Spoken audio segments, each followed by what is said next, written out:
Hey folks, my name's Ed Trevors. My pronouns are he, him, and his. I'm an Anglican priest serving in the beautiful parish of St. Margaret of Scotland that sits on the ancestral and on the unceded territory of the Mi'kmaq people. Gwe. You've probably heard this joke before, but I'm going to tell you anyway. These two guys, they're out camping.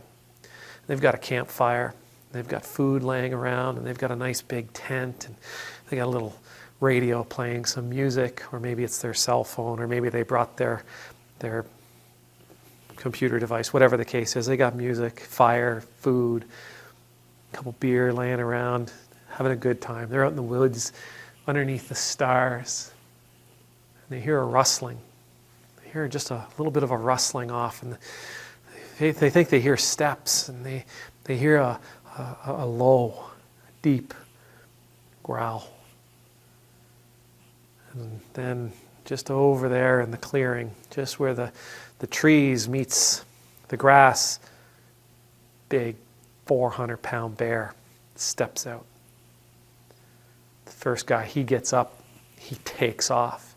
He runs about 30, 40 feet before he realizes that his buddy didn't follow him.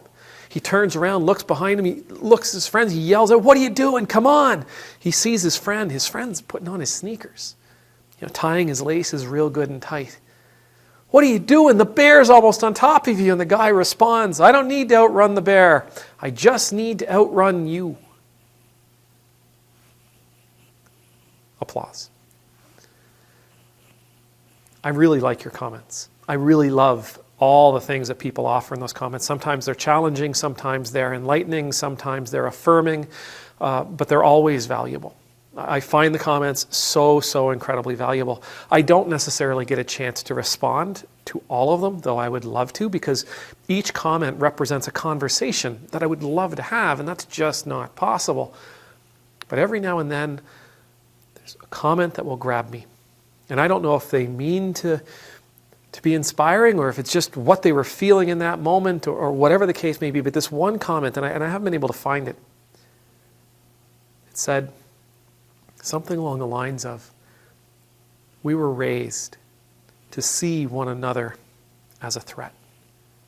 This was in response to a video I did about Emir Locke and his murder at the hands of Minneapolis police.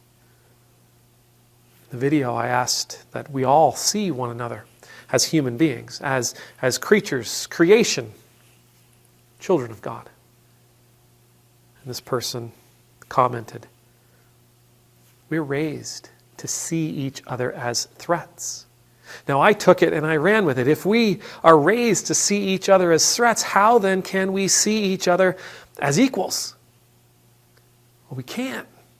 Because we see each other as a threat. We see each other as somebody to overcome, as somebody that we must protect ourselves from.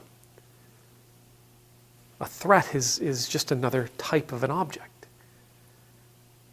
And I began thinking, well, is that true then? Because if one of the barriers we have to seeing each other as children of God, if one of the barriers we have to seeing each other as equals, as seeing one another as valuable and precious and worthy, if the barrier to seeing one another in that light is that we are raised to see each other as threats, is it true that we have been raised like that? And as I thought about my life, I thought, well, not explicitly. My parents never told me to see all the other children as threats. Yeah, sure, stranger danger and all that, but I was never told that person's a threat, and that person's a threat, and that person's out to get you, and that person's out to get you. I was never taught explicitly, intentionally, that those people around me were somehow a danger to me. Whether it was a physical danger, emotional danger, spiritual danger, financial danger, whatever the case may be. Not explicitly, not intentionally. But passively, I believe it's entirely possible. You have to get the best grades. You have to make the team. You have to get the playing time. You've got to be the one scoring the points.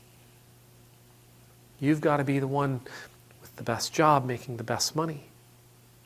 Your house needs to be better than the other person's house. Your car needs to be nicer than the other person's car. You need to have the power.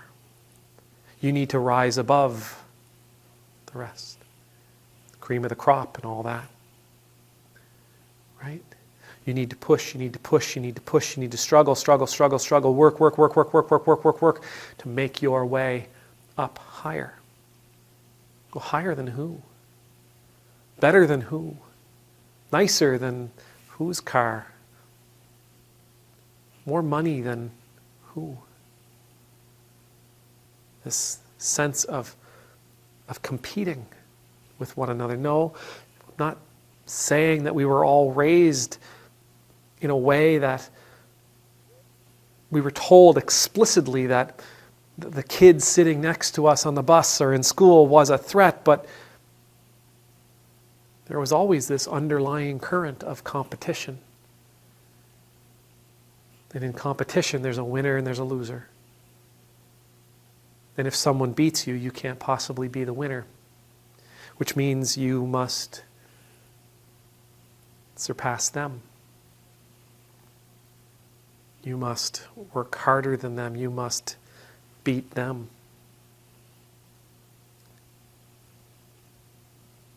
The Bible tells us we should never be comparing ourselves with other people. We should be always just focused on the purpose that God has placed on our hearts, focused on achieving what God has placed in front of us, not worrying about what other people get, what other people have, how other people do.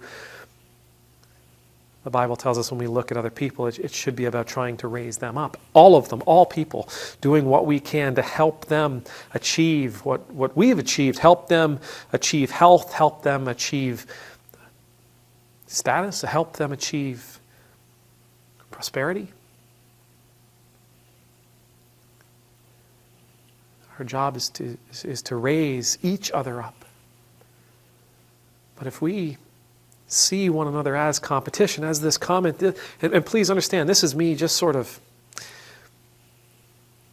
running through a thought experiment with you, so feel free to comment and let me know what you think about that sense that maybe we were raised, at least passively, to understand that the people around us are our competition. And that we have to surpass them in order to be successful. There's a danger, like again, coming back to the Bible, there's a danger. There's a passage where in the gospel, the disciples come to Jesus and say, which one of us is going to be greatest in the kingdom of heaven? Right? Which one of us is doing the best job? Which one of us do you like the most? I mean, even like two of them, their mom comes by and says, hey, Jesus, listen, I want you to raise them up into positions of power. And Jesus' response to this is, you know that's how the Gentiles do things. You know how people out there, that's how the people out there do things, but that isn't how we're going to do them. That's not how you're going to live your life. Those who want to be first, those who are first here on earth, they will be last. But those who have allowed themselves to be a servant for all, they'll be first in the kingdom of heaven. For us to build the world that we want to build, for us to build the world that God knows we should have, for us to bring about the kingdom of heaven, for us to be the people that God seeks us to be, we've got to let go of any notion that our brothers and sisters around us are somehow in competition with us. We have to let go of any notion that somehow creation around us, whether it's trees or oceans or natural resources, somehow must be dominated, controlled, in order for us to be successful, for us to have what we need. We've got to let go of any residual knowledge or understanding that we are in an eternal struggle against the very people we are We are supposed to love. May the Lord bless you. May the Lord keep you. May the Lord's face be made to shine upon you and be gracious to you. May the Lord's countenance be lifted up to you. May you always know the peace of being in the Lord's presence. And I pray we will not see one another as threats. We will not see one another as competitors, but rather see one another as mates. People that we don't have to beat, but people we can work with, people we can work together with to achieve all that this world could be. Amen. Nemultus.